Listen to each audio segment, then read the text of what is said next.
వ్యూహలక్ష్మి అంటే ఎవరు?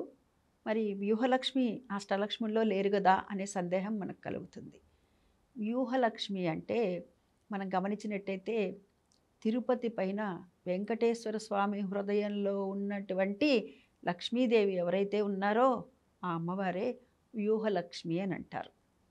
మరి ఈమెని పూజించటం వల్ల మనకి ఎటువంటి ఫలితాలు కలుగుతాయంటే, మరి అష్టాలక్ష్ముల్లో లేరుగా అంటే మనకి ఉదాహరణకి అష్టలక్ష్ముల్లో ధనలక్ష్మి అనుకుందాం. ధనలక్ష్మిని పూజిస్తే మనకి ధనం మాత్రమే వస్తుంది.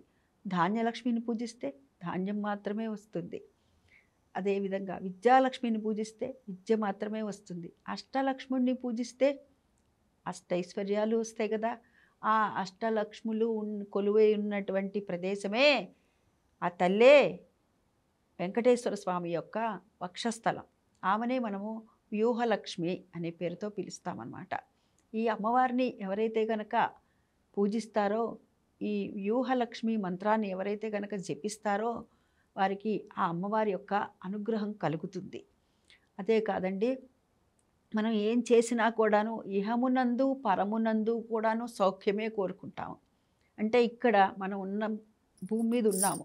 ఉన్నప్పుడు లౌకికంగా మనం అనుభవించవలసినటువంటివి ఏవైతే ఉన్నాయో ఇక్కడ అంతా కూడాను సుఖంగా ఉండాలని అనుకుంటాము.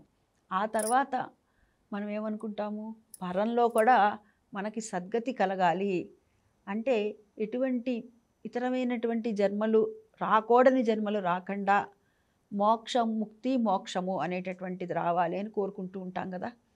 అందుకు గాను ఈ వ్యూహలక్ష్మిని గనక ఎవరైతే ఆరాధిస్తారో, ఈ వ్యూహలక్ష్మిని ఆరాధించినటువంటి వారికి ఇహమునందు పరమునందు కూడాను ఆ అమ్మ యొక్క దయ కలుగుతుంది అని. దీనివల్ల మనం ఆ అమ్మవారిని పూజించటం వల్ల ధర్మ, అర్థ, కామ, మోక్షములు కలుగుతాయి. అంటే ఇప్పుడు ఈ 4 చతుర్విధ ఫల పురుషార్థం అనే మాట మనం పూజలో అనుకుంటాం కదా! ఈ చతుర్విధాలు చేయమైనటువంటి ఫలాలు ఏవైతే ఉన్నాయో అవి అన్నీ కూడాను మనకి అందుతాయి. ధర్మబద్ధంగా జీవిస్తాము. అర్థవంతంగా ఉంటుంది. అదే అర్థవంతంగా ఉండటం అంటే ఏమిటంటే మనము ఆర్థికంగా నిలదొక్కుకుంటాము. కామ మోక్షములు. కామం అంటే ఏమిటి అంటే కోరిక. మనకి ఇక్కడ ఉన్నటువంటి కోరికలు నేను ఒక విల్లా కొనుక్కోవాలనుకుంటున్నా, ఒక కారు కొనుక్కోవాలనుకుంటున్నా, లేకపోతే మా అమ్మాయికి మంచి సంబంధం రావాలనుకుంటున్నా, మా అమ్మాయి మంచి పొజిషన్‌లో ఉండాలనుకుంటున్నా, మా అబ్బాయి మంచి పొజిషన్‌లో ఉండాలనుకుంటున్నాం. ఇలాంటి కోరికలు ఉన్నాయి చూసారా? ఇవన్నిటినీ కూడా తీర్చేటటువంటిది, ఈ కోరికలన్నీ తీర్చేటటువంటిది అమ్మవారే అమ్మవారు. చివరికొచ్చేసరికి ఏమైంది? ధర్మవంత కామము ధర్మ, అర్థ, కామ అయిపోయింది కదా! ఇది మోక్షం కదా! తర్వాత ఆమె ఏమిస్తుందిట? మోక్షం కూడా ఇస్తుందిట. వీటిక్కడున్నంగా వీటన్నిటిని ఇచ్చినట్లే ఆ తర్వాత కూడా మోక్షం కూడా ఇస్తుంది. ధర్మార్థ కామ మోక్ష చతుర్విధ ఫలాలను ఇచ్చేటటువంటి తల్లే ఈ వ్యూహలక్ష్మి. అందుకు గాను ఈ వ్యూహలక్ష్మిని ఎవరైతే పూజిస్తారో, ఆరాధిస్తారో, ఆ మంత్రాన్ని ఎవరైతే గనక జపిస్తారో వారికి అమ్మవారి యొక్క అనుగ్రహం కలుగుతుంది. స్వస్తి.